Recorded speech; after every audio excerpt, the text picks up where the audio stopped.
5 양이오. 내 평생 모은 5 양이오. 빚을 갚지 못해 청송골 장터의 5 양에 팔려나가던 한 벙어리 처녀가 있었습니다.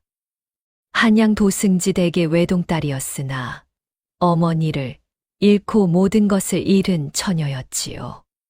그때 한 가난한 머슴이 평생 모은 단 5 양을 풀어 그 처녀를 사들였습니다. 그런데 5년이 흐른 어느 봄날 그 초가 앞에 한양에서 내려온 가마 한 채가 멈춰 섰지요. 이 가난한 머슴의 집에 도대체 누가 찾아온 것일까요? 반갑습니다. 옛날 이야기입니다. 오늘도 저희 채널을 찾아주셔서 감사합니다. 구독과 좋아요, 알림 설정 눌러주시면 잊혀진 옛 이야기의 문이 활짝 열립니다. 이 이야기는 한양의 깊은 99칸 기와집에서 시작됩니다. 도승지 김대감의 소슬대문은 한양에서도 알아주는 위세였더랍니다. 사랑채 추녀 끝에 매달린 풍경 소리는 맑고 깊었고 안채 마당에는 100년 한 그루가 해마다 새하얀 꽃을 피웠지요. 대개 종복과 친모가 줄잡아 20명, 곳간에는 핵곡식이 가득하였고 사랑채에는 전국 각처의 선비들이 줄지어들어 그를 논하였더랍니다. 사람들은 그 댁 외동딸을 두고 이렇게들 말하곤 하였습니다. 도승지 댁분이 아씨를 한 번 뵙고 싶구나. 단정하기가 옥빛 같다더라. 양반가에서 그만한 규수가 어디 있으련가. 글솜씨도 어려서부터 남달랐다지. 이 한양에 그 같은 따님이 또 있을까. 김 대감께서도 그 외동딸 하나만 보고 사신다 하지 않던가. 분이는 김 대감과 부인 김 씨의 외동딸이었습니다. 7살에 천자문을 깨치고 8살에 소학을 읽었으니 친정어머니 김 부인은 그 딸이 그저 자랑스럽고 또 기특해서 손수 머리를 빗겨주시곤 하였지요. 부나 사람의 복은 천성에 있느니라. 마음이 곧으면 험한 길을 가더라도 길이 다시 열린다. 네, 어머님. 어미는 내 그 곧은 성정이 무엇보다 든든하구나. 이 어미가 너에게 줄 수 있는 것은 비단 한 필도, 옥반지 한 짝도 아니다. 오직 내 마음 하나, 그것이 어미의 가장 큰 보배니라. 분이는 그저 새빨간 입술로 방긋 웃을 뿐이었지만 그 웃음은 김 부인의 가장 큰 기쁨이었더랍니다. 어머니의 무릎을 베고 잠드는 밤이면 분이의 어린 가슴은 세상에서 가장 따뜻했지요. 그러나 사람의 일은 늘 좋게만 흐르는 것은 아니지요. 분이가 8살이 되던 가을, 김 부인이 갑작스러운 병환에 드셨습니다. 한양의 이름난 의원이 모두 다녀갔으나 차도가 없었고 김 부인은 점점 야위어 가셨지요. 어느 새벽 김 부인이 분이를 머리맡으로 부르셨습니다. 분아, 이리 오너라. 가까이. 네, 어머님. 분이는 어머니의 야윈 손을 2 손으로 꼭 감싸 쥐었습니다. 김 부인은 그 작은 손등을 한참 쓰다듬으시다가 베개 밑에서 작은 비단 보퉁이 하나를 꺼내어 분이에게 건네셨지요. 이 옥비녀와 은가락지 한 쌍은 외할머니께서 이 어미에게 물려주신 것이로다. 어미가 너에게 다시 물려주마. 늘 품에 지니고 있거라. 네, 어머님. 그리고 이 편지 한 장은 내가 정녕 어려운 일을 만났을 때 그때 펴보거라. 그 전에는 절대 펴보지 말거라. 알겠느냐? 어머님 어디 가시려 하옵니까? 가시면 아니 됩니다. 분아, 어미가 못다 한 말이 있다. 내 곁에 누가 들어앉더라도 사람의 진심은 시간이 일러준다. 부디 내 고든 성정을 잃지 말거라. 그것 하나면 어미는 마음이 놓이느니라. 그 새벽 김 부인은 분이의 손을 꼭 잡으신 채 조용히 눈을 감으셨습니다. 분이는 그 옥비녀와 은가락지 한 쌍을 비단 보퉁이째 품에 안고 어머니가 남기신 편지 한 장을 옷석 가장 깊은 곳에 곱게 넣어두었지요. 어머니의 무덤은 도승지 댁 뒷산에 모셨고 분이는 매월 초하루마다 그 무덤을 찾아 절을 올렸더랍니다. 세월이 흘러 분이가 13살이 되던 해봄, 김대감은 마침내 후처를 들이셨습니다. 대감마님, 안채가 너무 적적합니다. 어린 따님께도 어미가 있어야 할 것이옵니다. 집안 어른들의 권유에 김대감도 마음을 정하셨던 게지요. 후처로 들어온 박 씨는 한양 어느 무당 집안의 딸이라 하였는데 화려한 얼굴에 짙은 분 화장, 자주색 명주 저고리에 호박 놀이개를 단 위인이었습니다. 박 씨는 들어오자마자 분이의 손을 두 손으로 잡고 자상하기 그지없는 목소리로 이렇게 말하였지요. 분이야, 어미라 부르지 않아도 된단다. 그저 동기처럼 정 깊은 누이처럼 지내면 그만이 아니겠느냐. 응, 우리 분이. 네, 마님. 마님이라니. 그저 부르고 싶은 대로 부르거라. 이 어미는 내 옷고름 매는 솜씨도, 내 머리 빗는 솜씨도 친어미만큼은 못 미칠 것이다. 허나 정성만큼은 친어미 못지않게 쏟으마.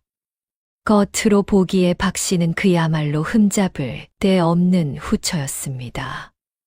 분이의 옷고름을 매주고 분이의 머리를 빗겨주는 신용도 하였지요. 김대감 앞에서는 더더욱 그러하였더랍니다. 김대감은 그 모습을 보시고 안도의 한숨을 내쉬셨지요. 허허, 그래. 분이가 외롭지 않게 잘 보살피시오. 내 그것 하나면 더 바랄 것이 없소이다. 그러나 한 달이 채 지나기 전 박 씨의 친아들 박덕출이 사랑채 곁방으로 옮겨왔습니다. 박덕출은 그때 22, 키만 멀쑥하게 큰 한량이었지요.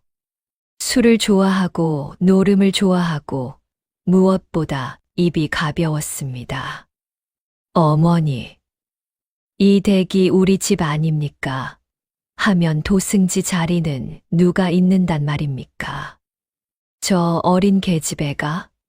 헛, 참.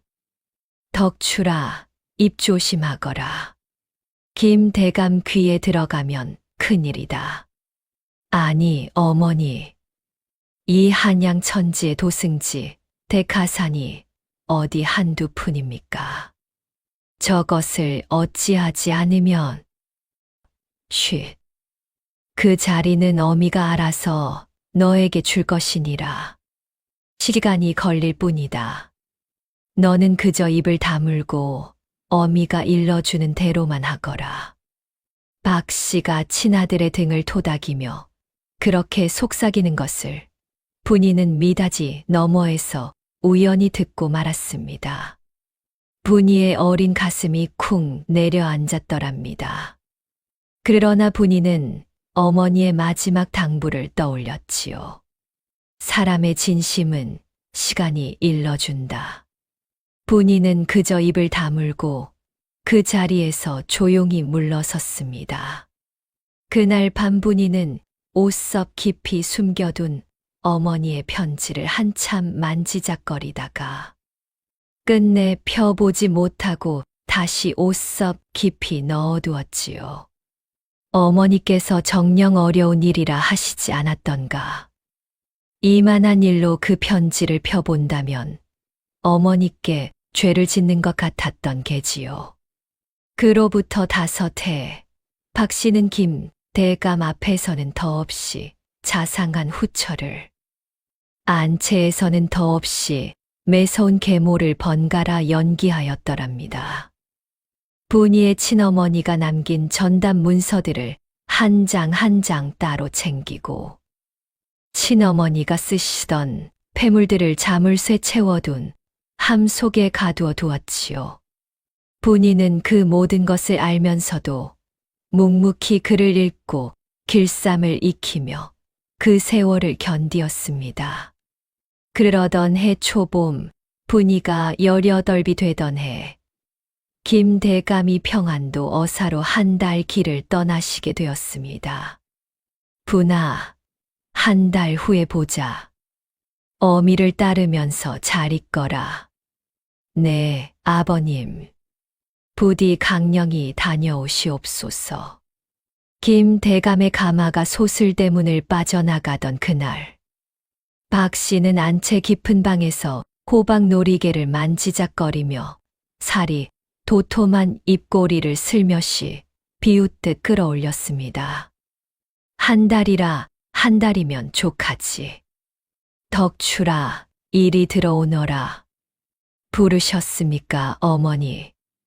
이 종이 좀 보아라. 분이 친어미가 시집 올 때 가져온 전담 문서다. 이걸 빈 문서로 다시 꾸며보자꾸나.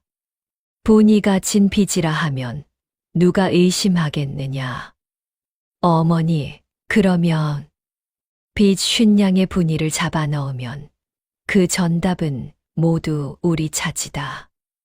그리고 분이는 빚 대신 멀리 시골 장터에 팔아치우면 그만 아니냐. 한 번 끌려가면 영영 돌아오지 못할 것이다. 과연 어머니십니다. 박 씨는 그 자리에서 빈 문서 한 장을 위조하였습니다. 50냥. 분이가 친어머니의 유산 명목으로 빌렸다가 갚지 못한 빚이라는 가짜 문서였지요. 박 씨는 그 문서를 호롱불에 한번 비추어 보더니 입꼬리를 비웃듯 끌어올리며 박덕출에게 일러주었습니다. 빚쟁이 한 사람을 사야겠다. 한양에서 청송골 장터까지 빚 받으러 다니는 살쾡이 같은 자가 하나 있다더라. 장씨라 하던가. 며칠 후 박 씨는 그 장씨를 안채 깊은 곳으로 은밀히 불러들였습니다. 장씨는 살쾡이 같은 눈에 누런 이를 드러낸 구분등의 사내였지요. 장씨라 했지. 자네에게 30냥을 미리 주마. 이 처녀를 청송골 장터로 끌고 가 빚 대신 헐값에 팔아넘기게.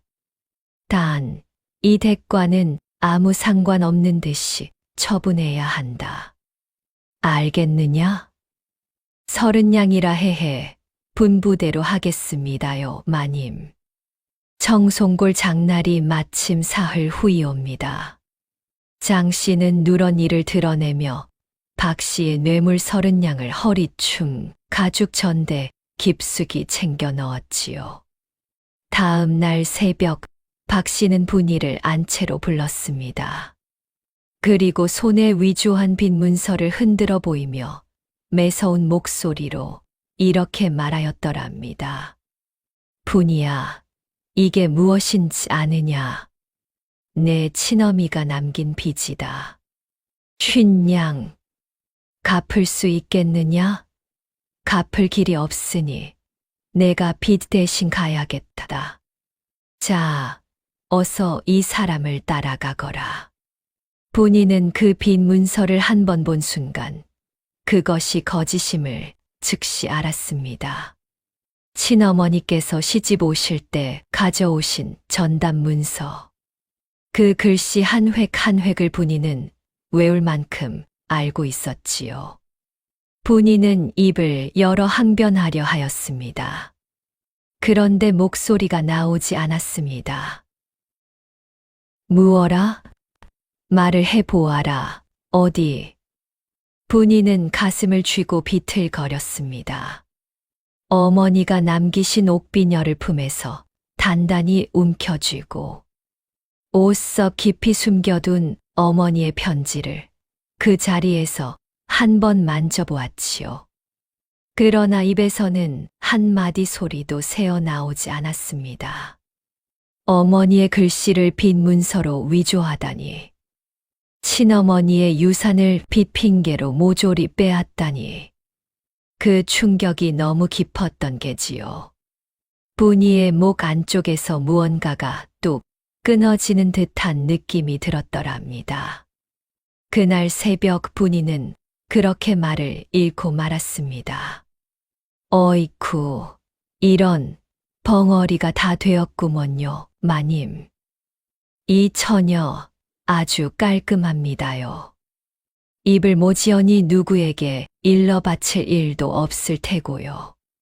잘 되었구나. 어서 끌고 나가거라. 김 대감이 돌아오시기 전에. 그리고 장씨, 한 가지 더.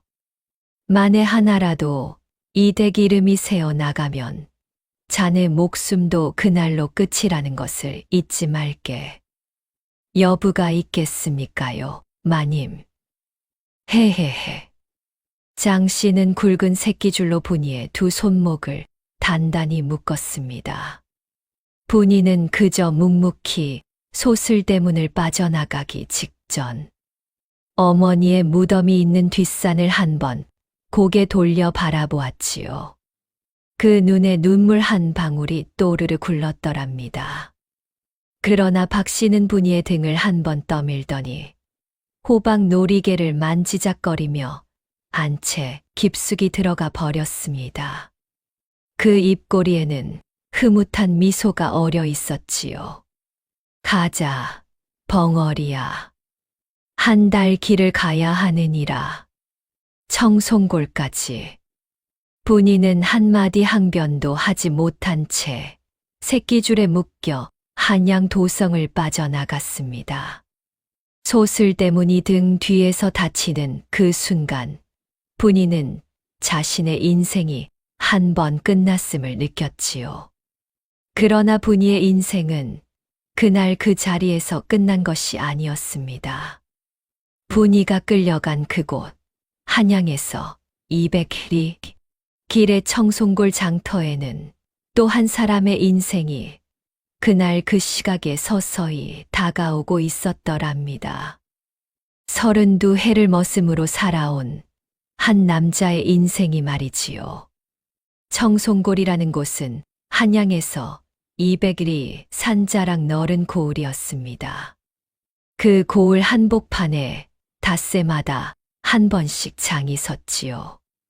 보찜장수와 등짐장수, 곡식 가마니를 등에 진 농군과 가차은 닭을 든 안악들, 콩나물 한 동이를 인 늙은 할미까지 사람들이 그야말로 빼곡히 들어찬 곳이었더랍니다.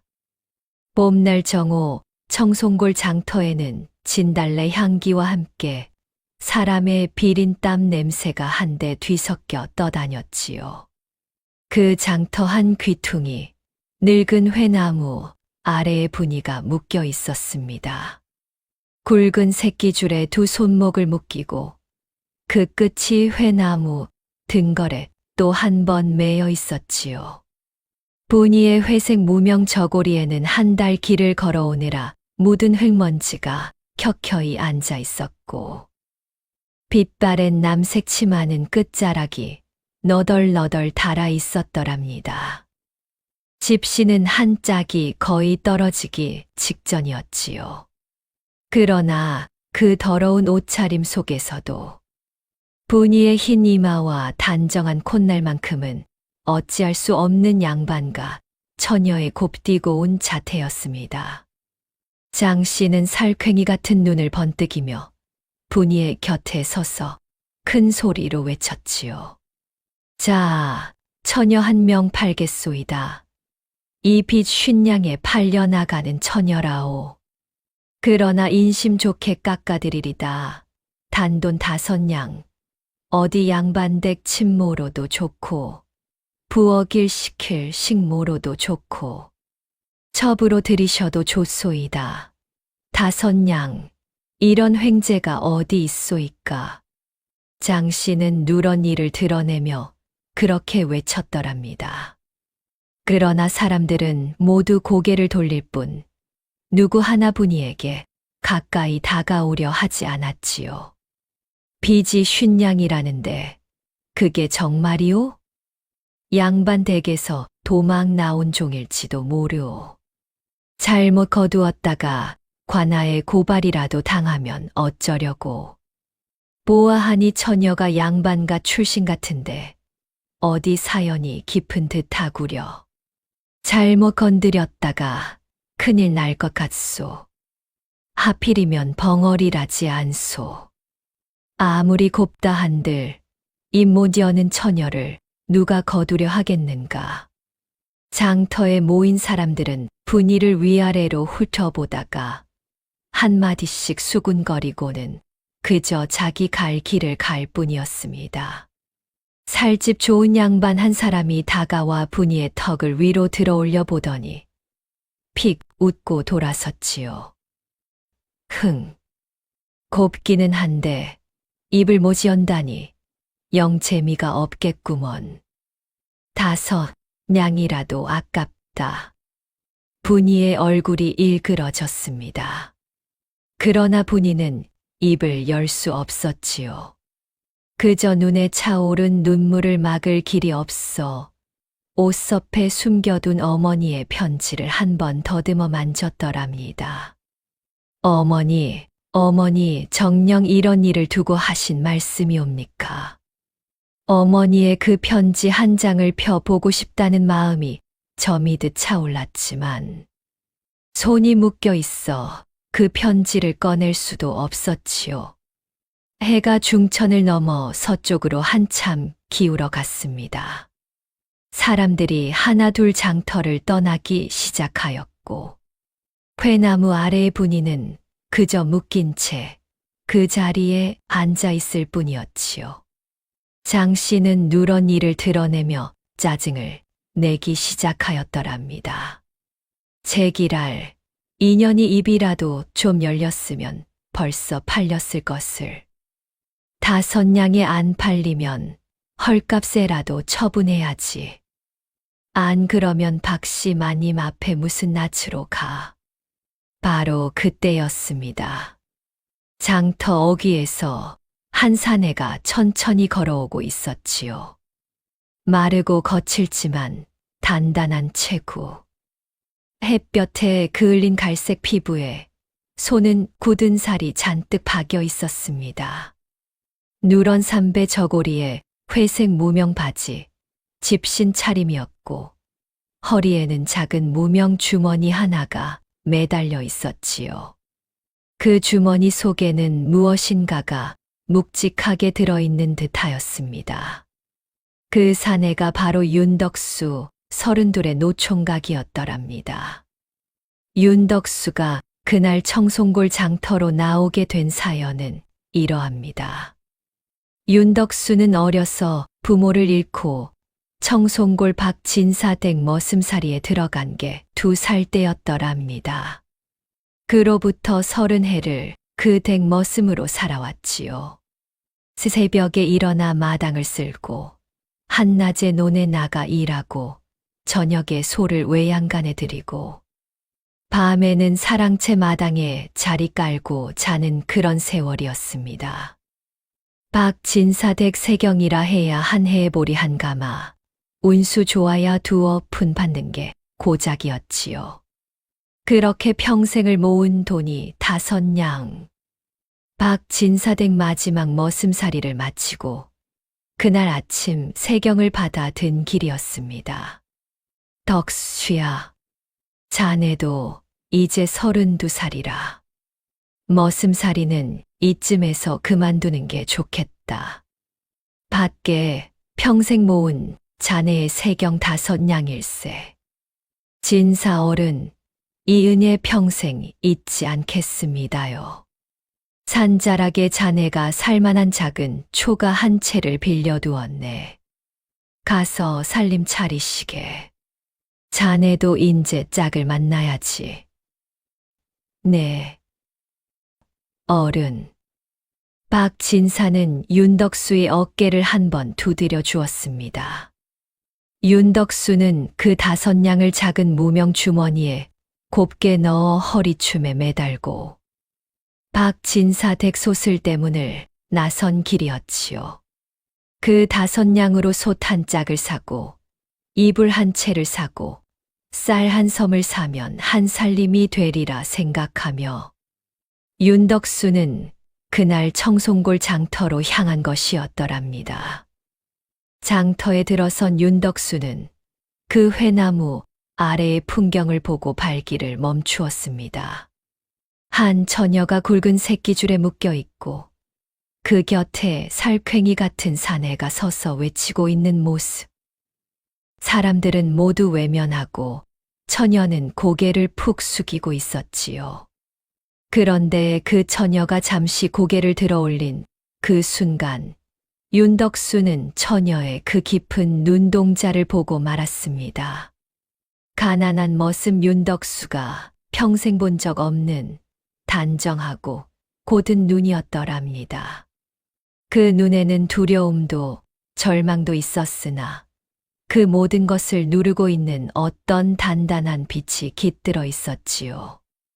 윤덕수의 우직한 가슴이 그 자리에서 쿵 한 번 내려앉았습니다. 윤덕수는 천천히 회나무 아래로 다가갔지요. 여보시오. 이 처녀 정령 5냥이요? 오, 그렇다오. 단돈 5냥, 손님 거두시려오? 빚이 정령 50냥이라 하셨소. 그렇소이다. 헌데 그것은 이 처녀가 갚아야 할 빚이고 손님께서는 5냥에 데려가시는 게요. 무슨 망설임이 있으시오? 윤덕수는 분이의 얼굴을 한 번 더 들여다보았습니다. 분이는 윤덕수의 그 우직하고 따뜻한 눈빛을 처음 마주한 순간 자기도 모르게 고개를 살짝 들어 올렸지요. 그 눈에 그렁그렁 차오른 눈물이 윤덕수의 갈색 피부 위로 한 줄기 빛이었더랍니다. 윤덕수는 가만히 한참을 분이의 얼굴을 들여다보다가 허리춤의 무명 주머니로 손을 옮겼습니다. 그러고는 천천히 그 주머니에 매듭을 풀었지요. 5냥이라 하셨소. 내 평생 머슴살이로 모은 5냥 한 푼도 남김없이 다 내겠소이다. 윤덕수의 손에서 5냥이 한 입 한 입 빠져나갔습니다. 그것은 윤덕수가 2살에 머슴살이를 시작하여 32살에 이르기까지 30해 동안 한 푼, 2푼 모은 전부였지요. 솥 한 짝을 살 돈도, 이불 한 채를 살 돈도, 쌀 한 섬을 살 돈도 그 5냥에 모두 들어 있었습니다. 그리고 그 5냥이 그 자리에서 모두 장 씨의 가죽 전대 속으로 넘어갔더랍니다. 오호, 거 잘 사셨소이다. 자, 이년 아니 처녀. 이제 손님 따라가거라. 장 씨는 누런 이를 드러내며 분이의 손목을 묶은 새끼줄을 풀어주었지요. 그러고는 더 볼 것 없다는 듯 그 자리를 횡하니 떠나버렸습니다. 박 씨에게 30냥의 뇌물을 받고 분이를 5냥에 처분하였으니 그날 장 씨의 가죽 전대는 그야말로 두둑하였더랍니다. 윤덕수는 분이의 손목에 남은 새끼줄 자국을 한 번 가만히 들여다보았습니다. 그 손목이 어찌나 가늘고 흰지 윤덕수의 굳은 살 박인 손과는 영 어울리지 않는 손이었지요. 윤덕수는 한참을 그 손목을 보다가 입을 열었습니다. 낭자, 가시지요. 추우실 텐데. 분이는 고개를 살짝 들어 윤덕수를 바라보았지요. 그 눈에서 또 한 줄기 눈물이 흘러내렸습니다. 그러나 분이는 한마디 말도 할 수 없었습니다. 그저 윤덕수를 향해 고개를 한번 깊게 숙였을 뿐이었지요. 윤덕수의 초가는 청송골 장터에서 산자락을 따라 10리쯤 더 들어간 곳에 있었습니다. 박진사가 빌려준 작은 초가였지요. 마당에는 우물 하나, 마루 한 칸, 방 2칸. 그것이 전부였습니다. 윤덕수는 분이를 그 마루 끝에 앉히고 우물에서 물 한 그릇을 길어다 분이 앞에 놓아주었지요. 드시오. 한 달 길이라 하니 목이 많이 마르셨을게요. 분이는 그 물 한 그릇을 두 손으로 받아들었습니다. 그러고는 한 모금, 두 모금 천천히 들이켰지요. 한 달 동안 길에서 마른 입술이 그제야 살아나는 듯하였습니다. 분이는 그 물 한 그릇을 다 비우고 빈 그릇을 두 손으로 곱게 윤덕수에게 돌려주었더랍니다. 윤덕수는 그 단정한 손짓을 보며 속으로 한번 놀랐지요. 이 처녀 양반가 출신이 분명하구나. 그날 밤 윤덕수는 분이를 작은 방 한 칸에 들이고 자신은 마루 끝쪽에 자리를 깔고 누웠습니다. 잠자리에 들기 전 윤덕수는 분이가 자는 방의 미닫이 너머에서 조용한 목소리로 한마디만 일러두었지요. 낭자. 무서워 마시오. 이 윤덕수 평생 머슴살이로 보아온 게 사람이라오. 가난해도 사람을 함부로 대하지 않는 법은 알고 있소이다. 오늘 이 자리에서 한 가지만 약속드리리다. 내 살아있는 동안 낭자에게 추한 손을 대는 일은 결단코 없을게요. 안심하고 주무시오. 분이는 그 미닫이 안쪽에서 어머니의 옥비녀를 한 번 꺼내어 두 손으로 가만히 쥐었습니다. 그리고 옷속 깊이 숨겨둔 어머니의 편지를 한 번 만져보았지요. 어머니, 어머니, 정녕 이 사내의 마음을 두고 하신 말씀이옵니까? 사람의 진심은 시간이 일러준다 하셨지요. 그 말씀을 분이는 그 밤 처음으로 다시 떠올렸습니다. 그 새벽 분이는 한 달 만에 처음으로 깊은 잠에 들었지요. 윤덕수의 작은 초가에 밤 풍경이 고요하였더랍니다. 이튿날 새벽 윤덕수는 일찍 일어나 우물에서 물을 길어 올렸습니다. 산자락의 봄 새벽은 물이 차고 맑았지요. 윤덕수는 그 우물물로 솥에 죽 한 그릇을 끓일 채비를 하였습니다. 박진사 댁에서 마지막 세경 5냥을 모두 분이를 거두는데 써버렸으니 곳간에는 이전부터 모아둔 보리쌀 한 줌과 좁쌀 2줌이 있을 뿐이었더랍니다. 이 한 줌으로 죽이라도 끓이면 두 사람 한 끼는 되겠구먼. 윤덕수는 그 보리쌀과 좁쌀을 정성껏 씻어 솥에 넣고 우물물을 부어 죽을 끓였습니다. 평생 머슴살이로 솥은 늘 다루어 온 솜씨라 죽 한 그릇을 끓이는 것쯤은 윤덕수에게 어려운 일이 아니었지요. 솥에서 김이 모락모락 피어오를 즈음 분이가 미닫이 너머에서 조용히 일어나는 소리가 들려왔습니다. 윤덕수는 조심스레 미닫이 너머로 한마디 일러두었지요. 낭자 일어나셨소.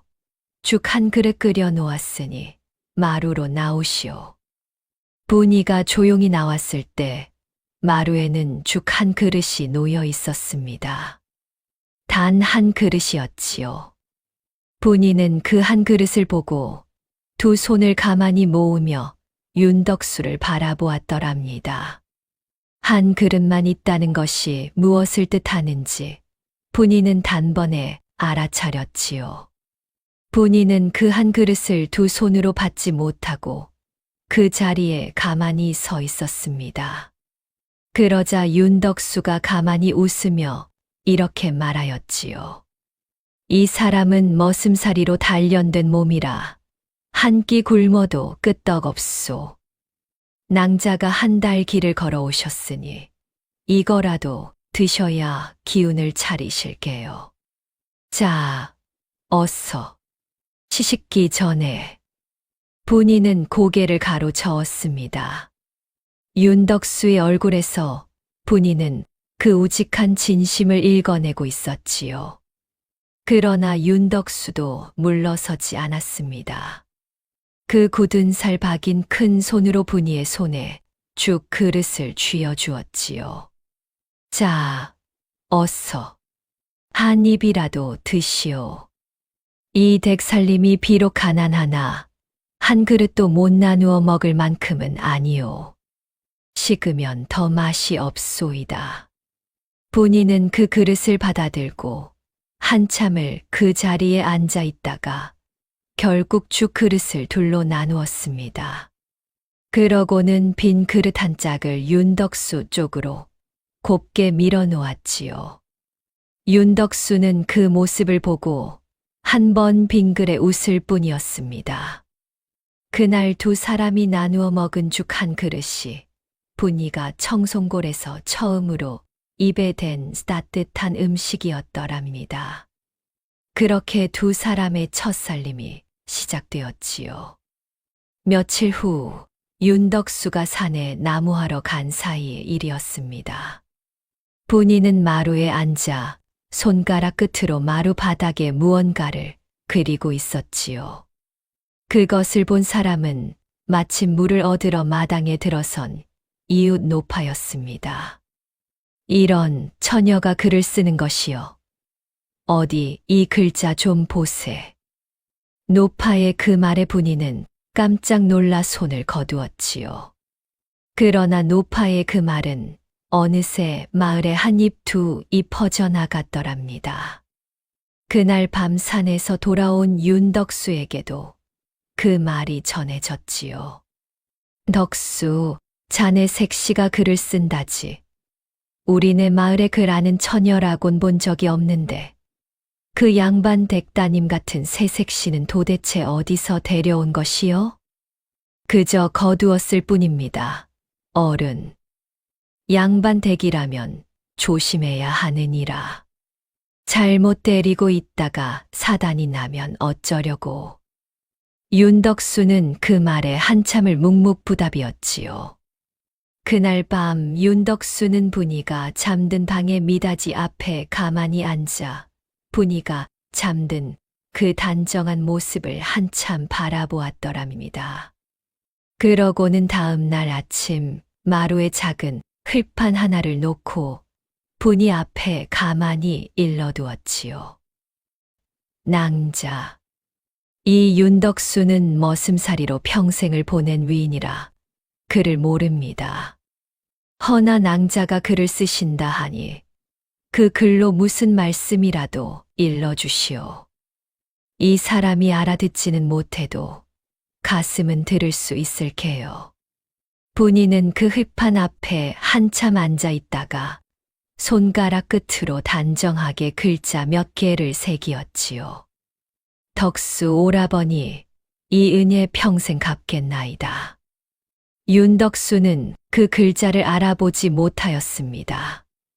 그러나 분이가 흙판 위에 적어 놓은 그 단정한 획을 보며 윤덕수의 가슴은 그 자리에서 한 번 더 뜨거워졌더랍니다. 무슨 말이오, 낭자. 이 사람에게 한자 한자 일러주시오. 글 모르는 머슴이 그 마음을 어찌 알리이까. 분이는 그 자리에서 윤덕수에게 한 글자 한 글자 가르쳐 주었지요. 고을 가르쳤고, 노을 가르쳤고, 덜을 가르쳤습니다. 윤덕수는 그 굳은 살 박인 큰 손으로 흙판 위에 고을 그려보다가 한 번 크게 웃었지요. 허허, 이 손에 글이라니.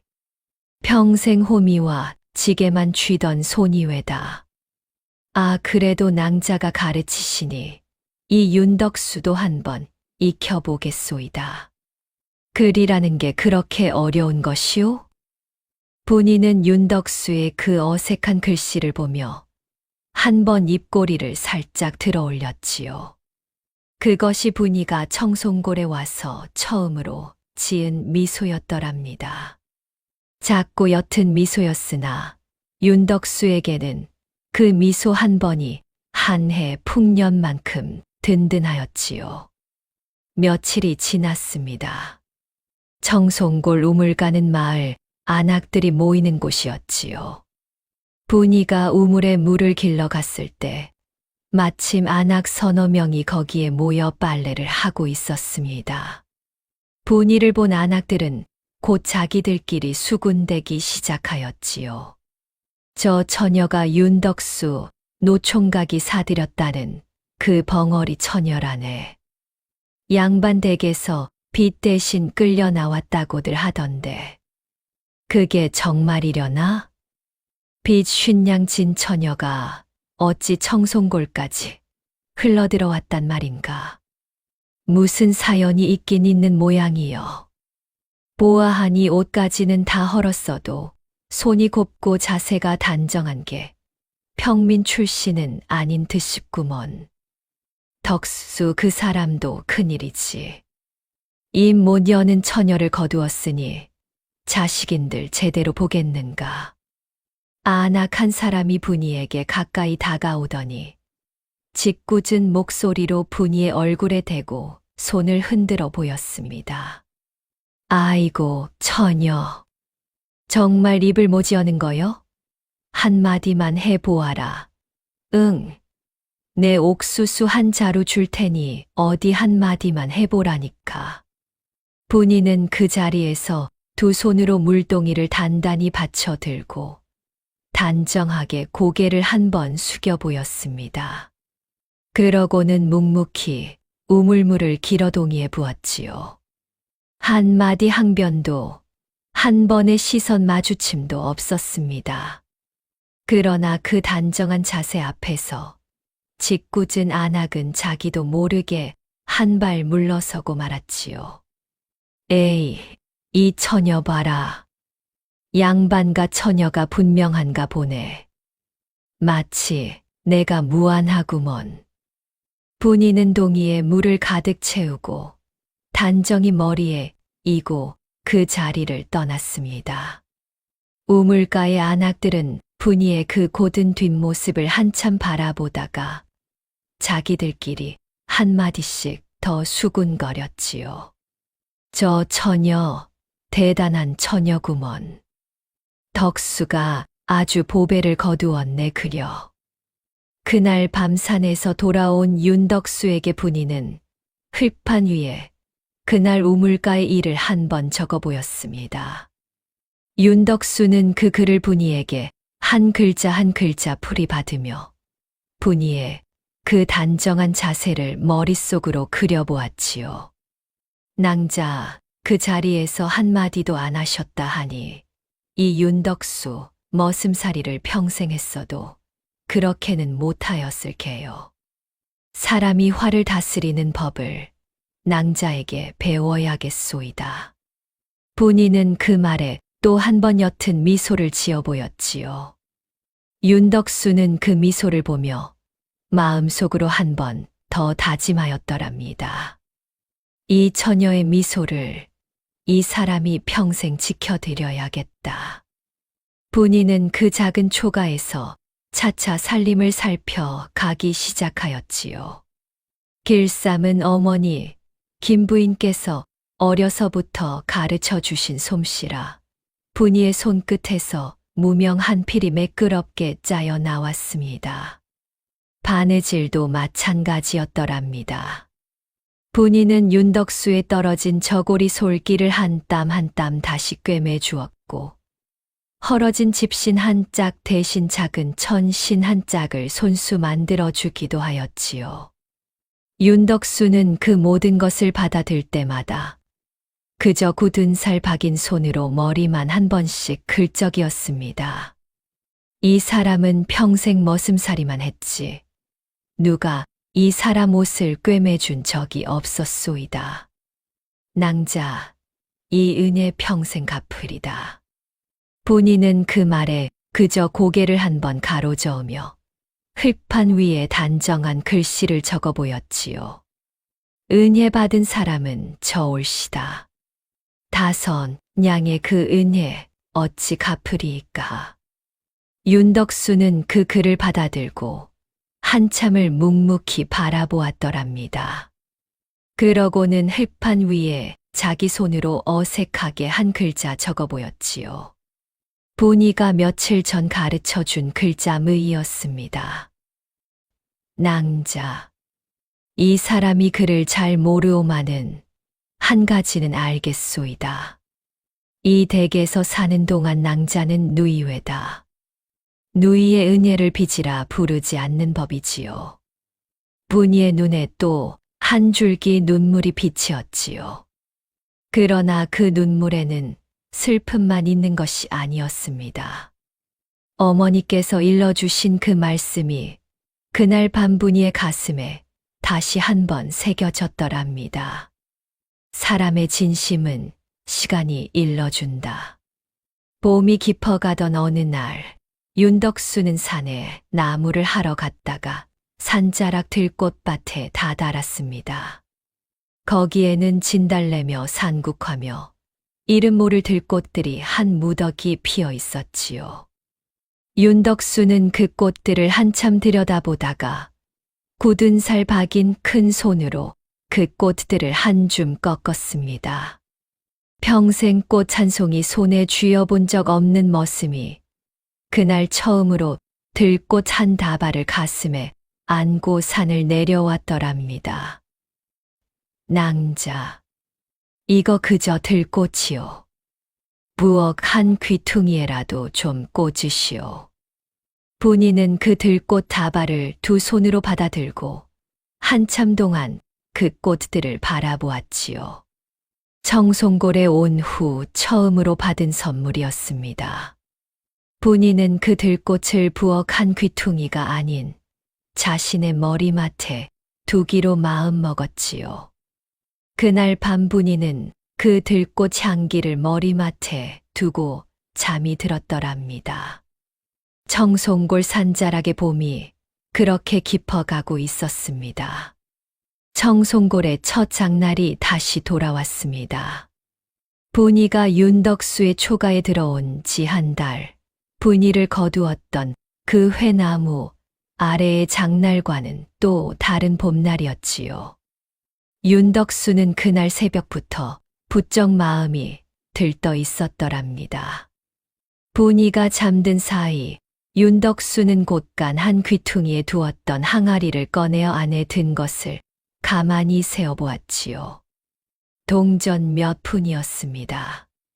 박진사댁 머슴살이를 마치고 받아둔 5냥은 분이를 거두는데 모두 써버렸으니 그 항아리 속에 것은 분이가 짠 무명한 피를 마을 어귀의 행상에게 팔아받은 돈이었지요. 몇 푼 안 되지만 이거면 비녀 하나는 사겠구먼. 윤덕수는 혼잣말을 한 번 중얼거리고 그 동전을 무명 주머니에 곱게 챙겨 넣었습니다. 그러고는 분이가 일어났을 때 마루 끝에 가만히 앉아 분이에게 이렇게 일러두었지요. 임자, 오늘 장날인데 한번 같이 가보지 않으시겠소? 산도 좋고 햇살도 좋으니 그저 산보 삼아 한번 다녀옵시다. 윤덕수가 분이를 두고 임자라 부른 것은 그날이 처음이었더랍니다. 분이는 그 호칭에 한번 고개를 들어 윤덕수를 바라보았지요. 그 눈에 살며시 미소가 어렸습니다. 그러고는 단정한 손짓으로 흙판 위에 글자 한 줄을 적어 보였지요. 임자라 부르시니 이 사람도 마음이 편안하옵니다. 분이는 그날 처음으로 단정한 옥색 저고리에 회색 무명 치마를 갖추어 입었습니다. 분이가 직접 짠 무명을 손수 마름질하여 만든 옷이었지요. 윤덕수의 곁에 서서 청송골 장터로 향하는 그 길은 한 달 전 분이가 새끼줄에 묶여 끌려갔던 그 길과 같은 길이었으나 그 풍경은 천지 차이였더랍니다. 장터에 들어서자 윤덕수는 분이를 좌판 한 군데로 이끌었습니다. 거기에는 작고 단정한 비녀 몇 개가 진열되어 있었지요. 옥비녀, 산호비녀, 그리고 그 한쪽 끝에 작은 은비녀 한 짝이 놓여 있었습니다. 윤덕수는 그 은비녀를 한참 들여다보다가 조심스레 좌판 주인에게 물었지요. 이 은비녀는 얼마요? 세 푼이외다, 손님. 단정하기로는 이 비녀가 으뜸이지요. 머리에 곱게 꽂으시면 양반과 처녀 같으시리다. 좋소. 이걸로 사겠소이다. 윤덕수는 무명 주머니에서 동전 3푼을 꺼내어 좌판 주인에게 건네었습니다. 그것이 윤덕수가 평생 처음으로 자신을 위한 것도 살림을 위한 것도 아닌 오로지 한 사람을 기쁘게 하기 위해 쓴 돈이었지요. 윤덕수는 그 작은 은비녀를 손수건에 곱게 싸서 분이에게 2 손으로 건네었습니다. 임자, 머리가 늘 그 한 갈래로만 묶여 있어 안 되겠소. 이거 한번 꽂아보시오. 분이는 그 손수건을 풀어 작은 은비녀를 손에 들고 한참을 그 비녀를 들여다보았지요. 어머니께서 남기신 옥비녀 한 짝은 늘 분이의 품속 깊이 간직되어 있었으나 그것은 어머니의 유품이라 차마 머리에 꽂지 못하던 것이었습니다. 그런데 윤덕수의 그 작은 은비녀 한 짝이 분이의 머리에 처음으로 꽂히게 된 것이었더랍니다. 분이는 단정하게 머리를 풀어 그 은비녀를 정성껏 꽂았습니다. 그 모습을 본 좌판 주인은 한번 감탄하였지요. 아이고, 새색시 같으시구먼. 이만한 자태가 어디 흔하겠소. 분이는 그 비녀를 꽂은 머리에 손을 한 번 댄 채 윤덕수를 향해 그날 처음으로 활짝 웃어 보였습니다. 이전에 그 옅은 미소가 아니었지요. 2 눈이 살며시 휘어지고 입꼬리가 곱게 말려 올라간 그 단정한 처녀의 진짜 미소였더랍니다. 윤덕수는 그 미소를 본 순간 평생 본 어떤 풍경보다 그 미소가 곱다고 느꼈지요. 잘 어울리오. 임자. 윤덕수는 그저 그 한마디를 낮은 목소리로 흘렸습니다. 그렇게 첫 봄이 흘러갔지요. 봄이 가고 여름이 오고, 여름이 가고 가을이 오고, 가을이 가고 겨울이 왔습니다. 한 해가 흘렀지요. 분이가 짠 무명을 마을 어귀의 행상에게 한 필 한 필 팔아 한 푼 2 푼이 모이기 시작하였더랍니다.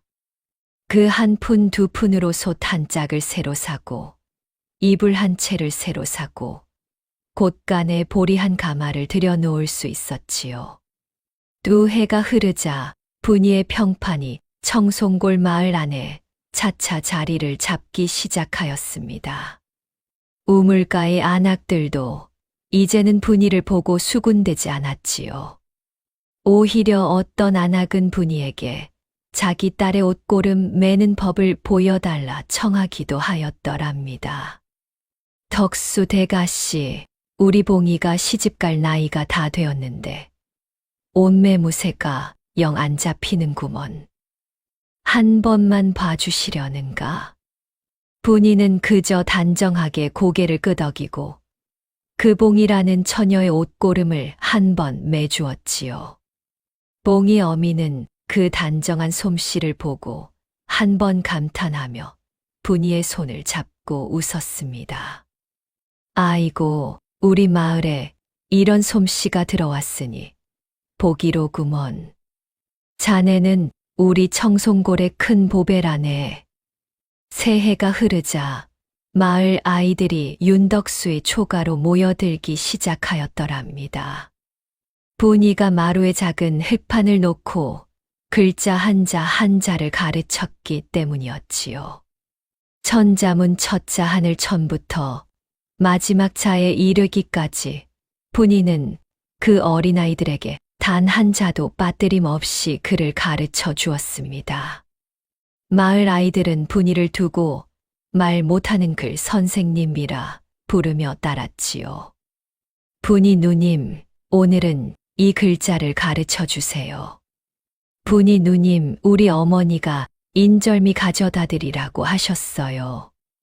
분이는 그 아이들을 향해 한 번씩 미소 지으며 흙판 위에 글자를 한자 한자 새겨 보여주었더랍니다. 어머니 김 부인께서 어려서 분이에게 천자문을 가르쳐 주시던 그 모습이 분이의 그 모습 위에 고스란히 겹쳐졌지요. 윤덕수는 마을 사람들의 일을 거들어주며 한 푼 두 푼 더 벌어들였습니다. 평생 머슴살이로 단련된 그 굳은 살 박인 손은 모내기든 김매기든 추수든 어떤 일에서도 든든하였지요. 마을 사람들은 윤덕수를 두고 이렇게들 말하였습니다. 덕수 그 사람이 분이 색시 거둔 뒤로 사람이 더 의젓해졌구먼. 평생 머슴이라더니 마음 씀씀이가 양반보다 더 양반이여. 두 사람이 자식만 보면 더 바랄 게 없겠구먼. 내 해가 흐르자 윤덕수의 초가는 작은 마당에 닭 두어 마리가 논일고 곳간에는 햇곡식이 차곡차곡 쌓이는 곳이 되었더랍니다. 분이는 매일 새벽 우물가에서 단정히 머리를 빗고 어머니의 옥비녀를 품에 곱게 간직한 채 윤덕수가 사준 그 작은 은비녀를 머리에 꽂곤 하였지요. 옷속 깊이 숨겨둔 어머니의 편지는 한 번도 펴보지 않은 채 그대로 간직되어 있었습니다. 분이는 어머니의 그 말씀을 늘 가슴에 새기며 살았지요. 정녕 어려운 일을 만났을 때 그때 펴보거라. 5해가 흘렀습니다. 분이가 청송골에 들어온 지 정확히 5해째 되던 봄이었지요. 그해 봄날의 햇살은 유난히 밝고 따스했더랍니다. 윤덕수의 초가 마당에는 살구꽃 한 그루가 그해 처음으로 꽃잎을 흩날리고 있었습니다. 그날 분이는 마루 끝에 앉아 어머니의 옥비녀를 가만히 손에 쥐고 한양쪽 하늘을 한번 바라보았지요. 어머니, 어머니. 이 분이는 청송골에서 5해를 잘 보내었나이다. 그러나 한양의 아버님은 어찌 지내고 계실까?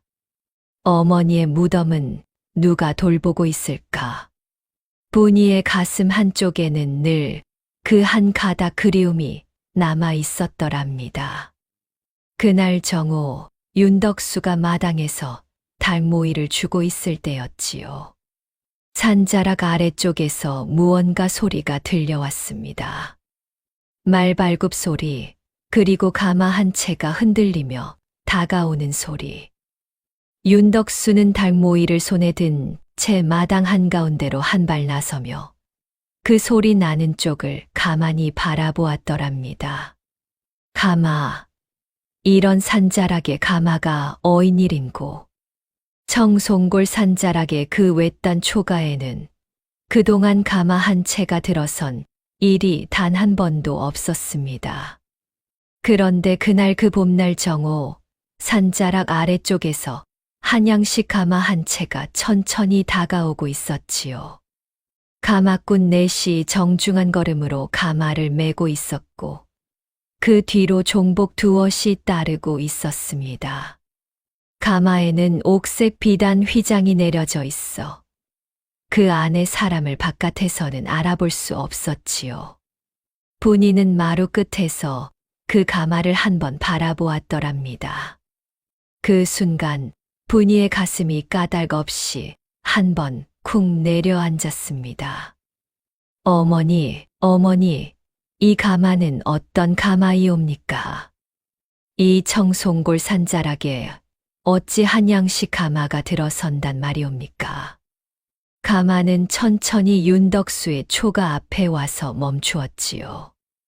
가마꾼 넷이 가마를 가만히 내려놓았고 종복한 사람이 옥색 비단 휘장을 양손으로 정중히 들어 올렸습니다. 그 안에서 한 노인이 천천히 가마 밖으로 발을 내디뎠지요. 흰 수염이 길게 자란 야윈 노인이었습니다. 흑색 비단 도포의 정자관, 옥색 띠를 한 한양 도승지 차림에 그 노인은 마당 한가운데 서서 윤덕수의 초가를 한번 천천히 둘러보았더랍니다. 그 눈가에는 깊은 슬픔과 회한이 그리고 고요한 위엄이 함께 서려 있었지요. 분이는 그 노인을 본 순간 가슴 한가운데가 한 번 더 쿵 내려앉고 말았습니다. 옥비녀를 쥔 손이 자기도 모르게 가늘게 떨렸더랍니다. 마루에서 천천히 일어선 분이의 다리가 한 번 비틀거렸지요. 아버님? 분이는 그 한마디를 입 안으로 머금었으나 한마디 소리도 새어나오지 않았습니다. 5해 전 그 새벽에 잃어버린 목소리가 그날 그 자리에서도 돌아오지 않았던 게지요. 가마에서 내린 그 노인이 분이의 친아버지 김대감이었더랍니다. 윤덕수는 달모이를 손에 든 채 그 노인을 한참 바라보다가 그 곁에 서 있는 분이의 떨리는 손을 보고 즉시 알아챘지요. 이 어른이 누구인지를 말이지요. 그러나 윤덕수는 한 발 앞으로 나서지 못한 채 그 자리에서 굳어버린 듯 서 있을 뿐이었습니다. 김대감은 한 발, 2발, 마루 쪽으로 천천히 다가왔지요. 그 5해의 회한이 얹힌 발걸음은 무거웠더랍니다. 마침내 김대감이 분이의 앞에 섰습니다. 그 흰 수염이 가늘게 떨리고 그 깊은 눈에서 한 줄기 눈물이 맺혔지요. 그러고는 김대감은 떨리는 2 손을 분이의 어깨에 천천히 올려놓으며 5해 만에 한마디를 흘렸더랍니다. 분아, 이 못난 애비를 용서해다오.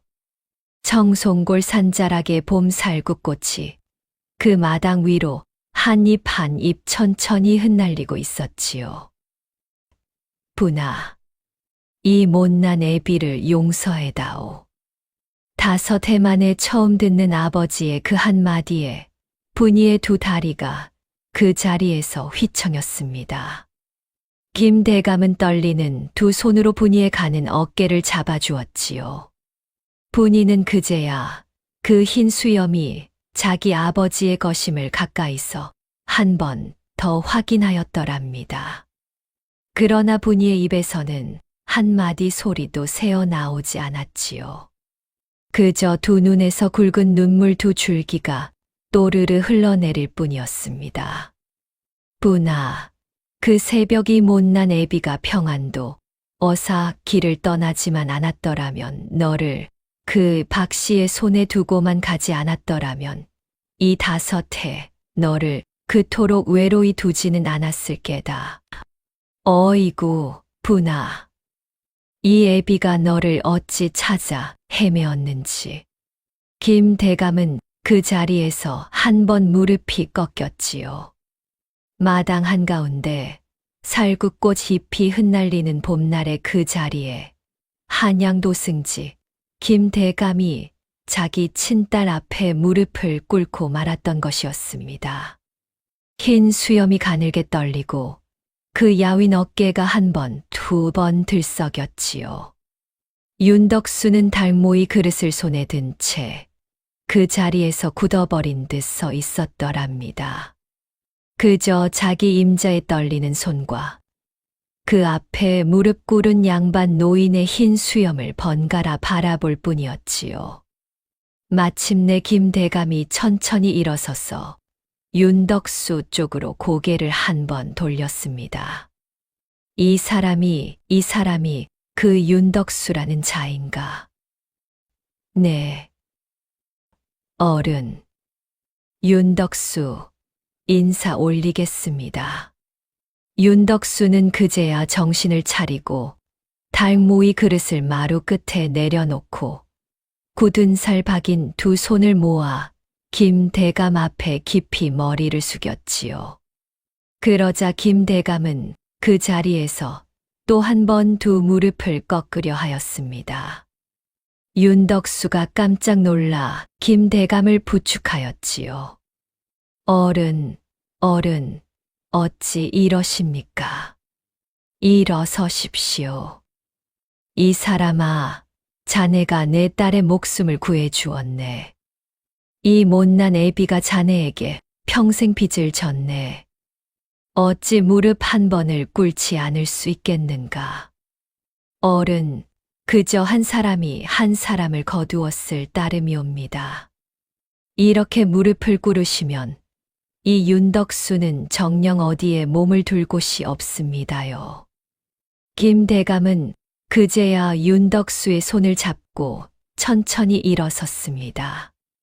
그 따뜻한 손, 굳은 살이 박인 그 손이 자기 외동딸을 5해 동안 지켜준 손이라는 것을 김대감은 그제야 두 눈으로 확인한 것이었지요. 일단 안으로 드시지요. 어른. 윤덕수는 김대감을 마루 위로 모셨습니다. 분이는 어머니의 옥비녀를 두 손에 꼭 쥔 채 그 자리에 가만히 앉았지요. 가마꾼 넷과 종복 두엇은 마당 한 귀퉁이에 가지런히 자리를 잡고 섰습니다. 김대감은 마루 위에 정좌하고 천천히 그 5해의 사연을 풀어놓기 시작하였더랍니다. 분아, 그 새벽 이 애비가 평안도 어사 길을 떠난 후의 일이다. 한 달이 지나 한양에 돌아왔을 때 안채의 분이 너의 모습이 보이지 않았다. 박 씨는 이렇게 말하였다. 분이가 친어머니 무덤에 절을 올리러 갔다가 산짐승에게 화를 입은 듯하다. 시신도 찾지 못하였다 하더구나. 어이구, 그 한마디에 이 애비가 그 자리에서 까무러쳤다. 김대감의 눈에 또 한 줄기 눈물이 비치었습니다. 분이는 두 손을 모은 채 묵묵히 그 사연을 듣고 있었지요. 윤덕수는 김대감의 곁에 가만히 앉아 차 한 잔을 따라 올렸더랍니다. 이 애비는 한양 인근 산골을 모두 헤매었다. 짐승의 자취한 점이라도 찾을까 싶어 발이 부르트도록 헤매었지. 그런데 산골 어디서도 보니 너의 흔적은 없었다. 박 씨는 그저 슬피 우는 신용만 할 뿐이었더라. 그러던 중에 김대감은 한참 말을 멈추었다가 다시 입을 열었습니다. 덕추리가 박 씨의 친아들 그놈이 한양 어느 술자리에서 사람 한 명을 칼로 찔러 죽이는 일이 있었다. 한 달 전 일이었지. 그놈이 술에 취해 시비 끝에 사람을 죽인 것이었다. 박 씨는 그 일을 덮으려 안달이 났더라. 이 애비가 의심하기 시작한 것은 그 무렵이었다. 네. 덕추리가 갇혀 들어가는 일을 막으려고 박 씨는 안채 깊은 곳에 함을 여러 폐물과 전담 문서들을 한 장 한 장 꺼내었지. 그것을 의금부에 뇌물로 쓰려는 것이었다. 있었다. 그런데 그 함 속에서 이 애비가 한 장의 문서를 발견하였다. 그것이 5해 전 박 씨가 위조한 빚 문서였다. 김 대감은 그 자리에서 도포 속에서 한 장의 종이를 꺼내어 마루 위에 펼쳐 놓았습니다. 그것이 바로 5해 전 박 씨가 위조한 그 빚 문서였지요. 그 한 장 한 장의 글씨, 그 한 획 한 획이 분이의 친어머니, 김 부인의 글씨를 흉내내어 거짓으로 새겨진 것이었더랍니다. 이 글씨를 보고 이 애비가 그 자리에서 까무러칠 뻔하였다. 분이 너의 어미 글씨를 이 애비가 어찌 못 알아보겠느냐.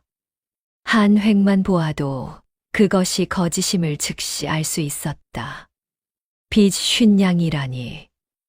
분이의 어미는 시집 올 때 한양 인근 전답 5마지기를 그대로 가져왔던 사람이다. 빚이 있을 까닭이 없었지. 아버님, 이 애비는 그 자리에서 박 씨의 멱살을 잡았다. 박 씨는 처음에는 모른다 우기다가 결국 자백하더라. 분이를 청송골 장터로 끌고 가 빚 대신 5냥에 팔아넘겼다고.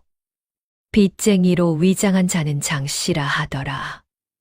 어이구, 분아, 어이구, 이 못난 애비가. 김 대감은 그 자리에서 또 한 번 흐느꼈습니다. 분이는 그 자리에서 글판 위에 한 글자 한 글자를 단정하게 새겨 김 대감 앞에 가만히 밀어놓았지요. 아버님, 이 분이는 살아있나이다. 살아 5해를 보내었나이다.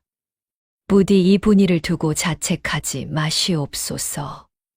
김 대감은 그 글을 읽고 한참을 말없이 그 흙판을 어루만졌습니다.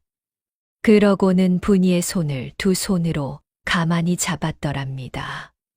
그 야윈 손이 5해 만에 처음으로 다시 자기 외동딸의 손을 잡은 그 순간이었지요.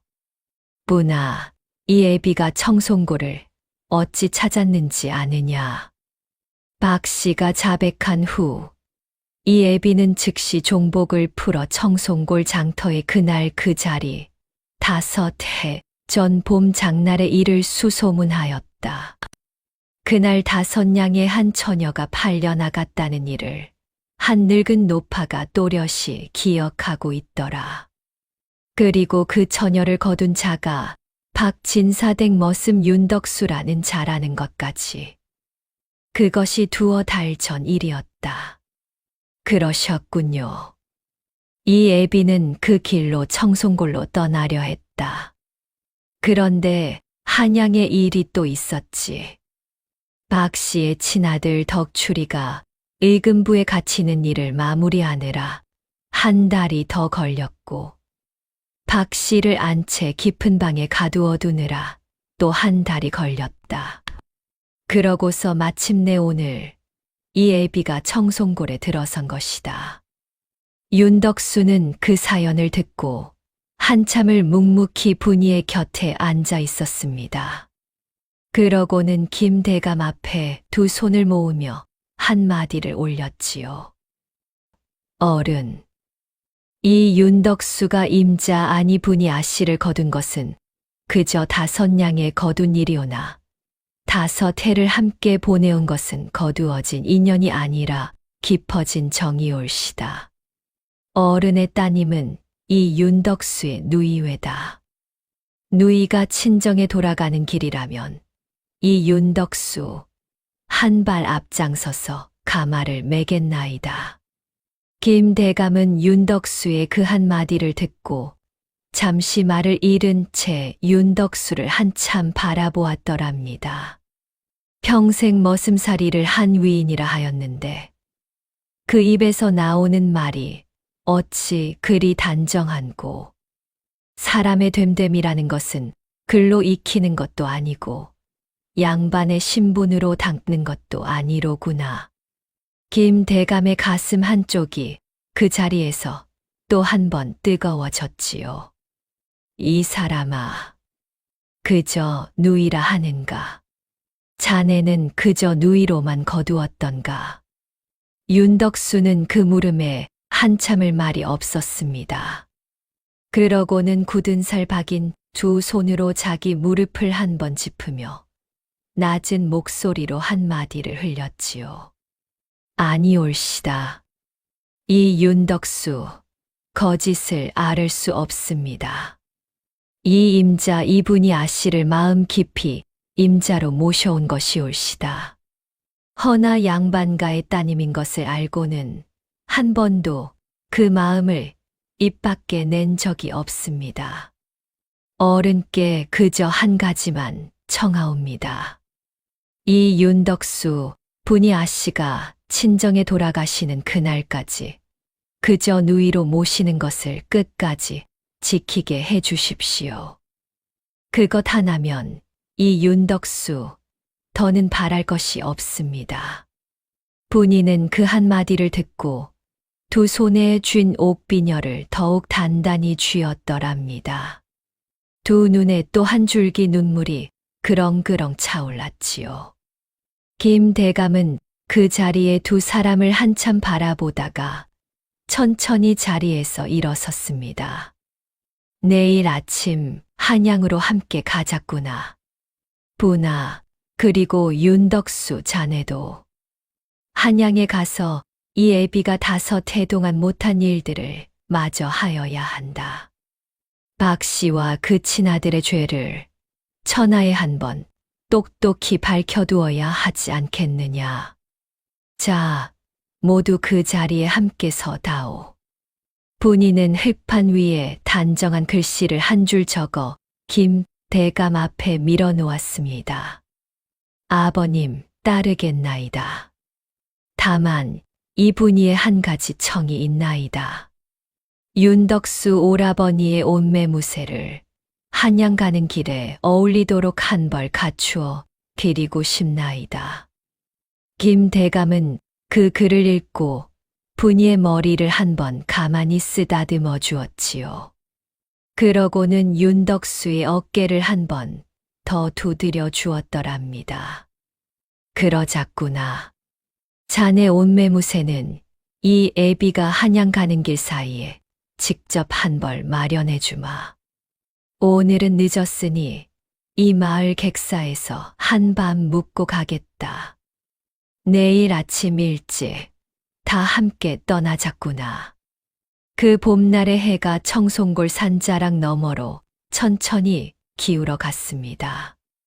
김 대감의 가마는 청송골 객사로 향하였지요. 윤덕수와 분이는 마루 끝에 가만히 앉아 그 가마가 산모퉁이를 돌아 사라질 때까지 한참을 바라보았더랍니다. 분이는 흙판 위에 또 한 줄을 적어 윤덕수에게 가만히 밀어놓았지요. 오라버니. 이 분이 한양에 가도 오라버니를 잊지 못할 것이옵니다. 윤덕수는 그 글을 한 번 받아들고 굳은 살 박인 손으로 자기 가슴을 한 번 가만히 짚었지요. 그러고는 낮은 목소리로 이렇게 일러두었습니다. 임자, 한양에 가시거든 그저 단정한 양반과 따님으로 돌아가시오. 이 청송골의 5해는 임자의 인생에 잠시 들어왔다 가는 한 봄날이라 여기시면 그만이외다. 이 윤덕수, 임자의 그 단정한 미소 한 번을 평생의 양식으로 삼겠소.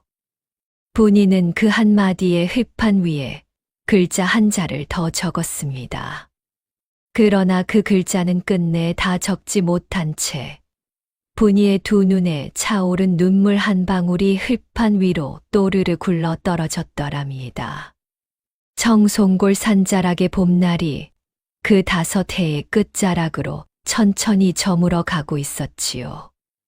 그러나 한양에서는 안채 깊은 방에 갇혀 있는 박 씨가 호박 놀이개를 만지작거리며 다른 음모를 꾸미고 있었더랍니다.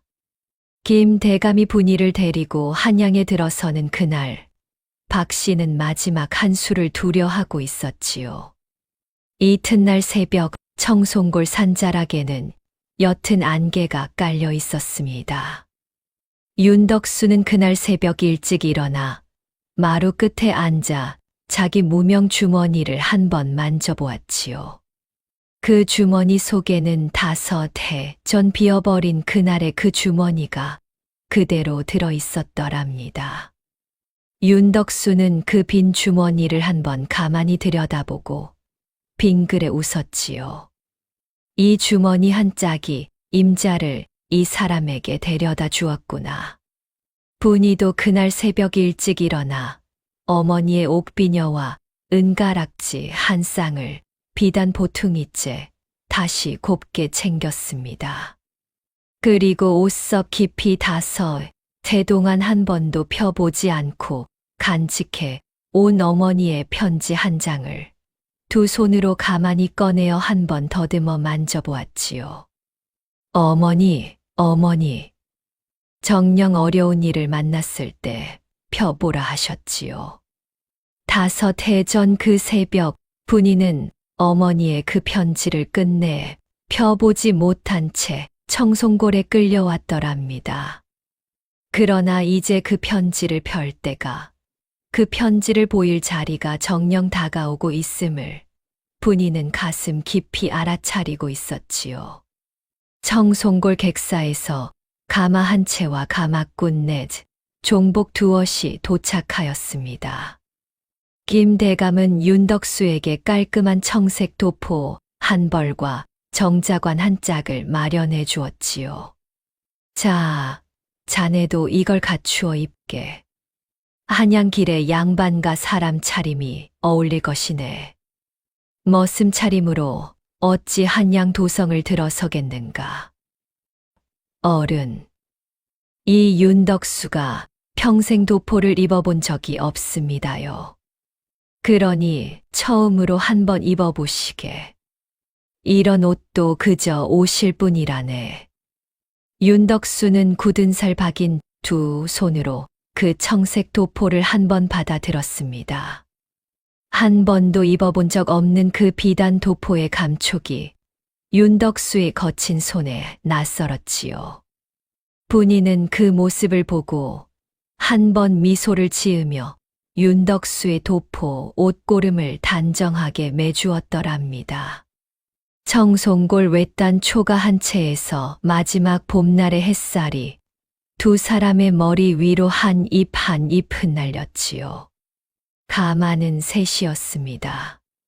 김 대감의 가마, 분이의 가마, 그리고 윤덕수의 가마.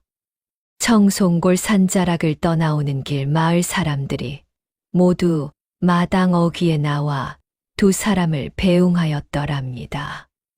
마을 아이들은 분이를 향해 손을 흔들며 외쳤지요. 분이 누님, 한양 가시고 다시 돌아오셔야 해요. 누님 안 계시면 누가 우리 천잠은 가르쳐 주는데요. 분이는 가마 휘장을 살며시 들어 올려 그 아이들을 향해 두 손을 단정하게 모아 인사를 한 번 올렸습니다. 그 단정한 모습이 청송골 마을의 마지막 풍경에 곱게 새겨졌지요. 한양 가는 길은 200리 길이었습니다. 청송골 산자락을 빠져나오자 평야가 펼쳐졌고, 평야를 지나자 다시 산이 나오고, 산을 넘으면 또 마을이 나왔지요. 가마 행렬은 사흘에 걸쳐 한양으로 향하였더랍니다. 그 사흘 동안 김대감과 분이 그리고 윤덕수는 객사 한 곳에 묵으며 사흘 길을 함께 걸었습니다. 김대감은 그 길에서 윤덕수에게 한양 도성 안의 풍습이며 양반가의 예절이며 한 가지씩 차분하게 일러주었지요. 이 사람 윤덕수, 자네는 평생 머슴살이를 했어도 됨됨이가 양반보다 더하네. 한양 도성에 들어서거든 그저 자네 평소 마음씀을 그대로 보이시게. 그것이 가장 단정한 도리일세. 어른의 말씀 한 자도 잊지 않겠습니다. 사흘째 되던 저녁, 한양 도성이 멀리 눈에 들어오기 시작하였습니다. 분이는 5해 만에 다시 한양 도성을 보는 것이었지요. 그 소슬대문이며 종로거리며 5해 전과 다름없는 한양의 풍경이 분이의 눈에 펼쳐졌더랍니다. 그러나 분이의 가슴은 5해 전 그 새벽처럼 떨려오지 않았습니다. 곁에 윤덕수가 있었고 곁에 5해 만에 다시 만난 아버지가 있었으니까요. 도승지 김대감 댁소슬대문이 5해 만에 분이 앞에 다시 열렸습니다. 마당에 들어선 분이의 다리가 한 번 휘청였지요. 어머니의 무덤이 있던 뒷산이 그대로 보였고 어머니가 늘 머리를 빗겨주시던 그 안채 미닫이가 그대로 닫혀 있었습니다.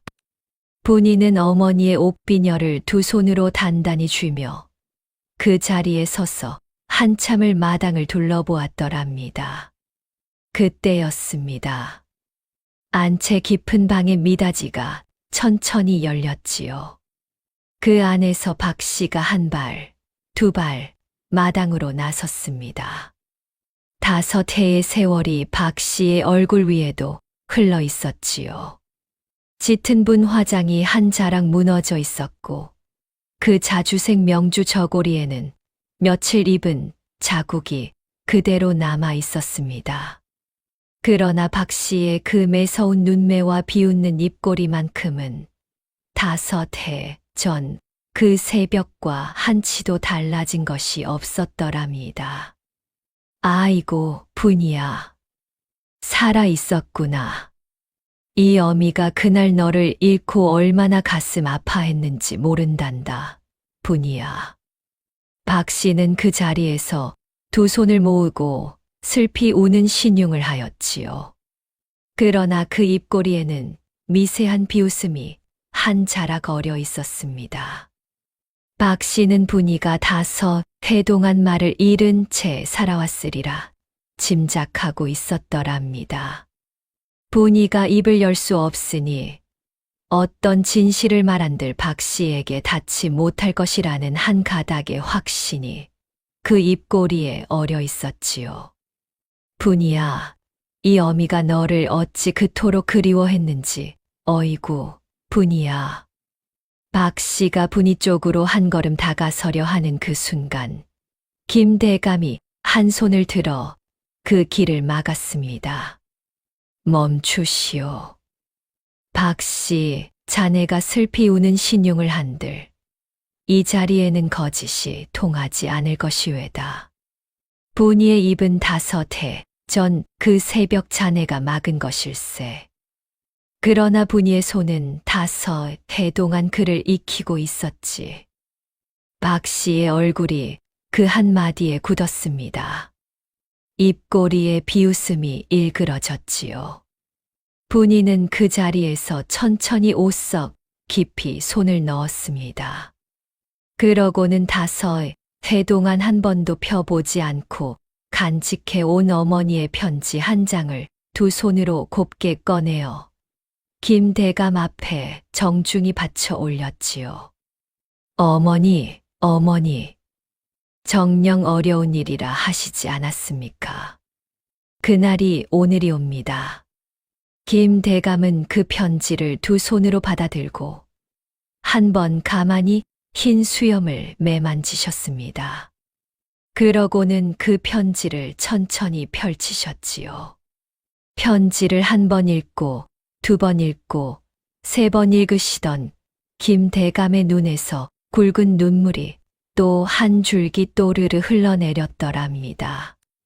그것은 5해 전 김부인이 분이에게 남기신 마지막 편지였지요. 분아, 어미의 사랑하는 분아. 이 편지를 펼 때면 너는 이미 아주 어려운 자리에 서 있을 것이로다. 어미가 한 가지 일러두마.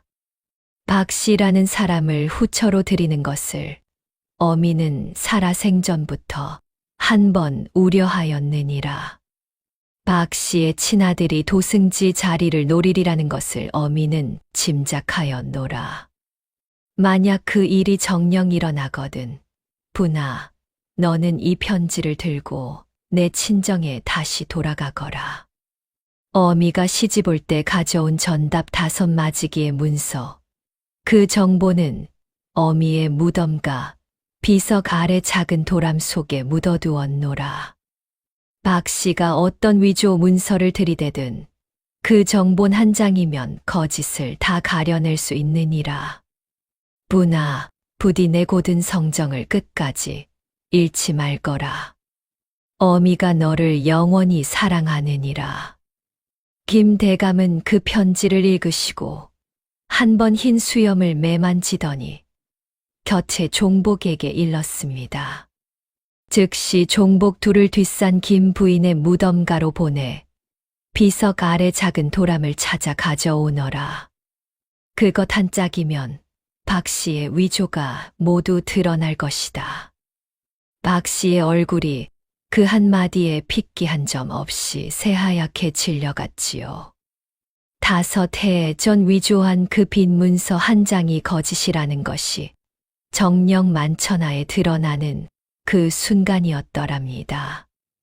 박 씨는 비틀거리며 한 발 뒤로 물러섰습니다. 그러고는 미닫이 너머로 도망치려 하였지요. 그러나 윤덕수가 한 발 앞으로 나서며 그 굳은 살 박인 큰 손으로 박 씨의 도주로를 가만히 막아섰습니다. 마님, 어디로 가시려 하시옵니까? 한양 도성에서는 가시지 못하실 길이외다. 박 씨는 그 자리에서 호박 놀이개를 만지작거리던 손을 떨구었습니다. 호박 놀이개는 마당 한가운데 또르르 굴러떨어져 그 자리에서 한 번 더 빛났지요. 종복 둘이 즉시 박 씨를 안채 한 귀퉁이로 밀어놓았더랍니다. 그날 저녁 김 대감의 종복 둘이 김 부인 무덤가에서 작은 도람을 가져왔습니다. 그 도람 속에는 김 부인이 시집 올 때 가져온 전답 5마지기의 정본 문서 5장이 곱게 보관되어 있었지요. 김 대감은 그 정본 문서 5장과 박 씨가 위조한 빈 문서 한 장을 마루 위에 나란히 펼쳐놓고 그 자리에 모인 종복들과 마을 어른들에게 한 번 보여주었더랍니다. 보시오. 이것이 김 부인이 남기신 정본이외다. 그리고 이것이 박 씨가 위조한 가짜 문서외다. 누구의 글씨가 진짜인지 한 번만 보아도 그 거짓이 가려질 것이오. 마루에 모인 사람들 모두가 그 자리에서 진실을 확인하였지요. 박 씨의 위조는 만천하에 드러난 것이었습니다. 김 대감은 한 번 흰 수염을 매만지더니 종복한 사람에게 일렀습니다. 의금부에 통기하라. 빚쟁이로 위장한 자 청송골 인근의 장씨라는 자도 한양으로 압송하라 하라. 박 씨의 친아들 박덕출은 이미 의금부에 갇혀 있으니 박 씨의 죄와 함께 한자리에서 처벌이 내려질 것이다. 박 씨는 안채 한 귀퉁이에 끌려가 2 손이 묶였지요. 5해 전 분이의 2 손목을 굵은 새끼줄로 묶었던 그 한양의 마당에서 박 씨의 2 손목이 같은 방식으로 묶이게 된 것이었습니다. 분이는 그 자리에 단정하게 서서 박 씨가 끌려가는 모습을 묵묵히 바라보았더랍니다. 한마디 항변도 한 번의 분노도 없이 그저 어머니의 옥비녀를 2 손으로 가만히 쥔 채 그 자리를 지키고 있었지요. 윤덕수는 분이의 곁에 서서 굳은 살 박인 손으로 분이의 어깨를 한 번 가만히 토닥였습니다. 임자, 5해의 그 새벽이 오늘 이 저녁에 마침내 끝이 났구려. 분이는 그 한마디에 흙판 위에 한 글자를 단정하게 새겨 윤덕수에게 가만히 보였지요. 고맙습니다, 오라버니.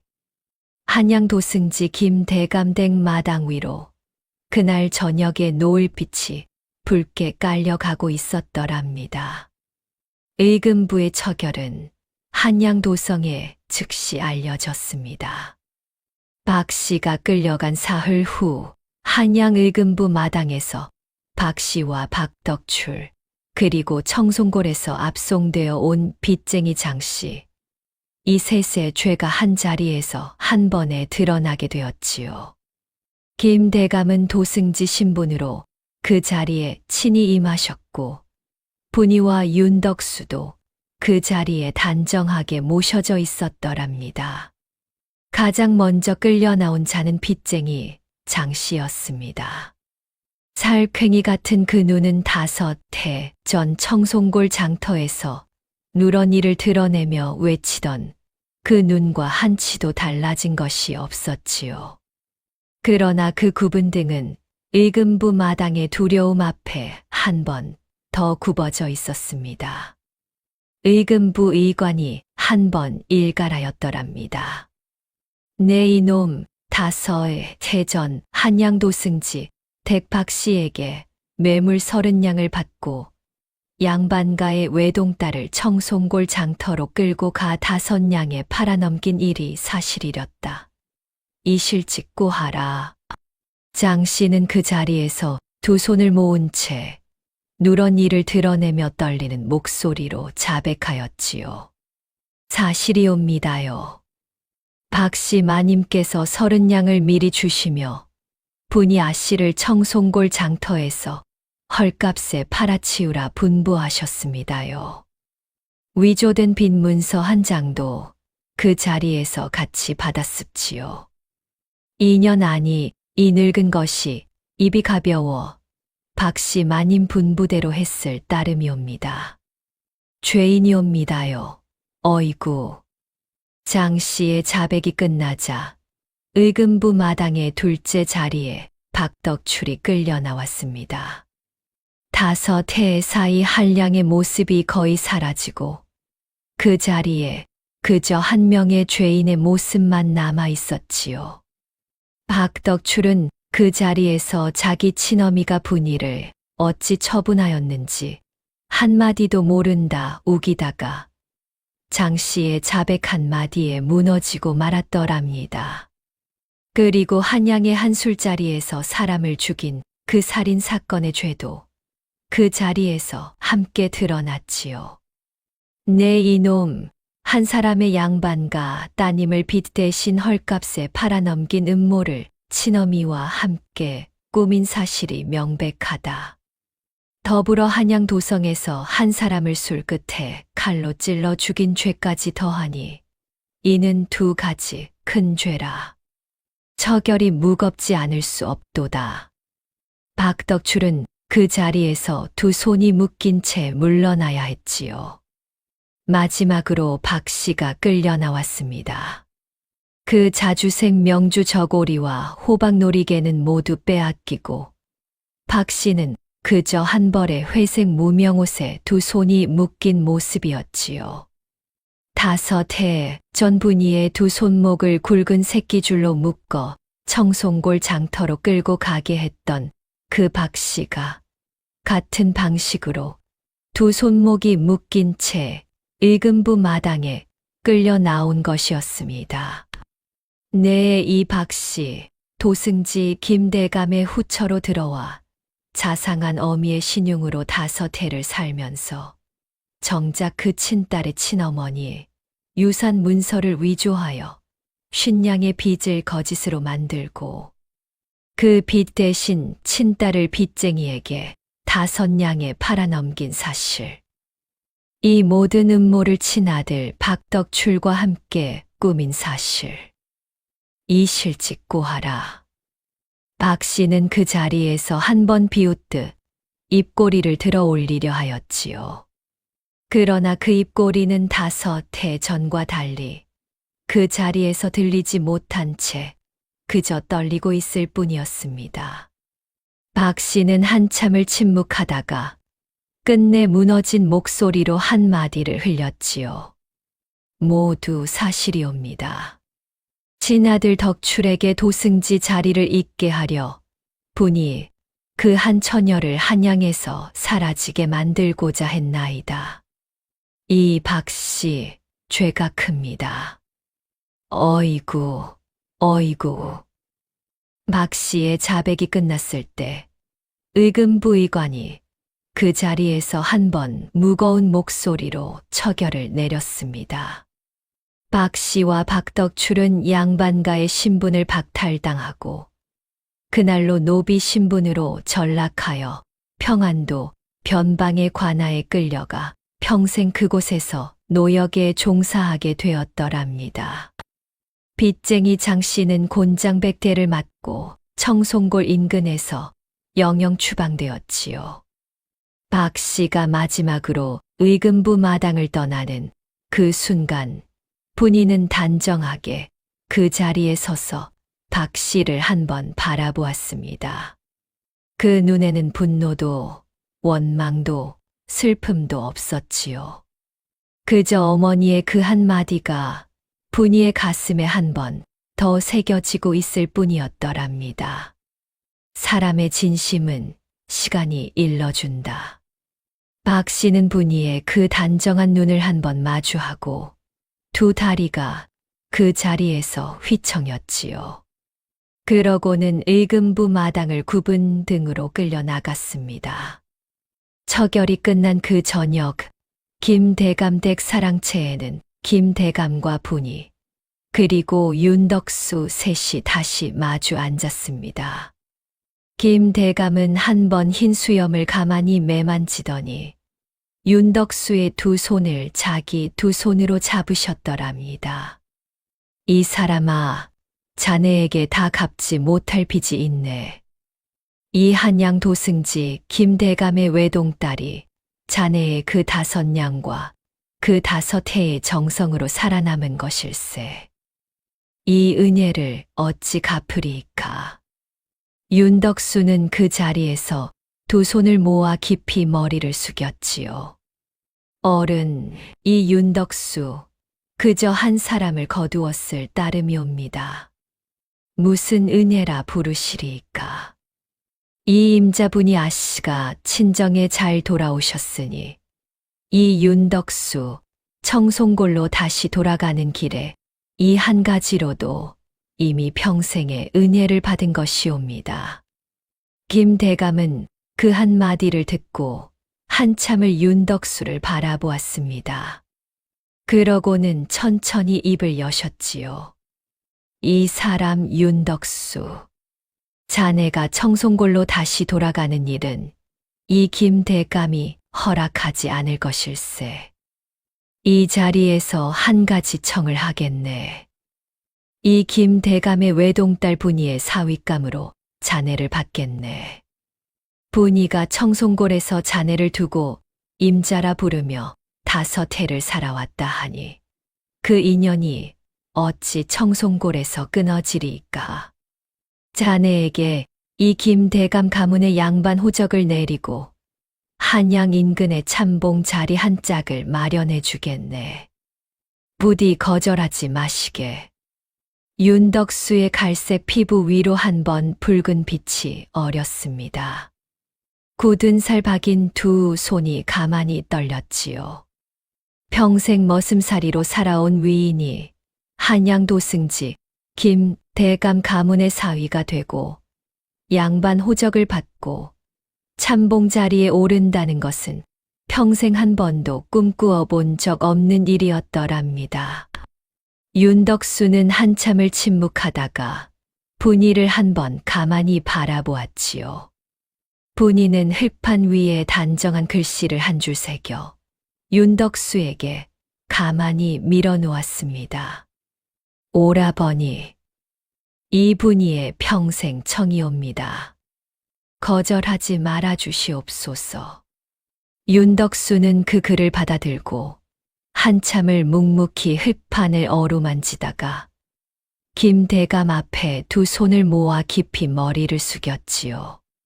어른의 분부, 이 윤덕수 평생 가슴에 새기겠습니다. 다만 한 가지만 청하옵니다. 이 윤덕수 양반 신분이 되었어도 5해 청송골에서 함께 보낸 그 마음 그대로 임자분이 아씨를 평생 모시게 해 주십시오. 그것 하나면 더 바랄 것이 없습니다.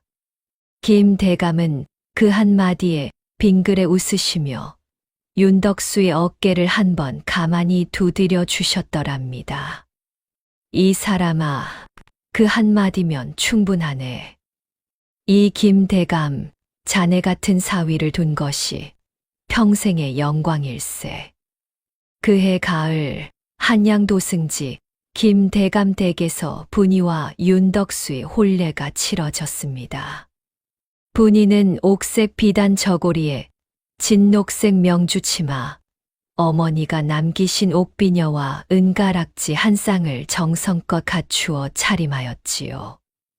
윤덕수는 검은 면포 도포의 정자관, 단정한 수염을 곱게 다듬은 모습으로 신랑의 자리에 섰더랍니다. 청송골에서 5해 동안 자란 머슴 윤덕수가 한양 도성의 양반과 사위로 그 자리에 서게 된 것이었지요. 혼례 마당에는 청송골에서 올라온 마을 사람들과 한양 도성의 양반들이 한 자리에 모여 있었습니다. 청송골 마을 아이들은 분이의 곁에 와서 옷고름을 한 번씩 만져보며 환히 웃었지요. 분이 누님 정말 한양 양반가 따님이셨네요. 덕수 형님 그 이름도 멋있어요. 분이는 그 자리에서 마을 아이들의 머리를 한 번씩 가만히 쓰다듬어 주었더랍니다. 그 단정한 손길이 청송골 마을의 5해를 그대로 담고 있었지요. 혼례가 끝나고 신방에 들기 전 분이와 윤덕수는 마당 한가운데 가만히 마주 섰습니다. 분이는 어머니가 남기신 옥비녀를 두 손에 곱게 받쳐 윤덕수에게 정중하게 건네었지요. 어머니의 유품이자 분이가 5해 동안 청송골에서도 한양에서도 늘 품에 간직하고 있던 그 옥비녀 한 짝이었더랍니다. 임자, 이걸 이 사람에게 주시려는 게요. 분이는 단정하게 고개를 한번 끄덕였지요. 윤덕수는 그 옥비녀를 두 손으로 받들고 한참을 그 비녀를 들여다보았습니다. 굳은 살 박인 그 큰 손에 작은 옥비녀 한 짝이 곱게 놓여 있었지요. 그 옥비녀는 분이의 친어머니가 외할머니에게서 물려받은 것이었고 외할머니가 또 그 어머니에게서 물려받은 것이었습니다. 그 어머니의 사랑이 한 줄로 이어진 그 옥비녀 한 짝이 그날 윤덕수의 손에 건네어진 것이었지요. 그 순간이었습니다. 분이는 윤덕수를 한번 가만히 올려다보았지요. 그러고는 천천히 5해 동안 잠겨있던 그 목 안쪽에서 한 가닥의 소리가 새어 나오는 것을 분이는 가슴 깊이 느꼈더랍니다. 분이는 한 번 깊은 숨을 들이쉬고 입을 천천히 열었습니다. 서방님, 5해 만에 분이의 목에서 첫 마디가 흘러나왔지요. 그 한마디는 가늘고 작은 목소리였으나 그 자리에 모든 사람들의 가슴 깊이 닿았습니다. 윤덕수의 갈색 피부 위로 굵은 눈물 2줄기가 또르르 흘러내렸더랍니다. 김 대감은 그 자리에서 흰 수염을 가만히 매만지며 한참을 묵묵히 그 모습을 바라보셨지요. 서방님, 분이는 한 번 더 그 한마디를 윤덕수의 가슴에 가만히 얹어 주었습니다. 윤덕수는 굳은 살 박인 두 손으로 분이의 두 손을 곱게 감싸 쥐었지요. 그러고는 낮은 목소리로 한마디를 흘렸더랍니다. 임자, 이 윤덕수, 평생을 살아도 이 한마디만 듣고 싶었소. 이제 이 사람의 평생이 다 채워졌구려. 마당 위로 가을 햇살 한 줄기가 두 사람의 머리 위에 곱게 내려앉았지요. 세월이 또 흘렀습니다. 윤덕수는 한양 인근 참봉 자리에 올라 단정하고 청렴한 일솜씨로 마을 사람들의 칭송을 받았더랍니다. 분이는 2해 후 처자이를 보았고 또 2해 후 둘째 아이를 보았지요. 분이의 목소리는 그 1000마디 이후 천천히 돌아와 자식들의 글 공부를 손수 일러주기에 이르렀습니다. 어머니 김 부인이 어려서 분이에게 천자문을 가르쳐 주시던 그 모습이 분이의 그 모습 위에 다시 한번 곱게 이어졌지요. 청송골 산자락의 그 외딴 초가는 그대로 남아 있었습니다. 분이와 윤덕수는 봄이면 그 초가를 한 번씩 다시 찾았더랍니다. 마당 한가운데의 살구꽃은 해마다 새하얀 꽃잎을 곱게 흩날려 주었고 우물가에는 청송골 마을의 안악들과 자란 봉이가 시집가서 어미가 된 모습으로 분이를 반겼지요. 5냥에 거두어진 한 처녀의 운명은 5해의 정성과 한 사람의 진심으로 그렇게 한 가족의 봄날로 다시 피어났더랍니다. 오늘 이야기는 여기서 마치겠습니다. 끝까지 들어주셔서 감사합니다.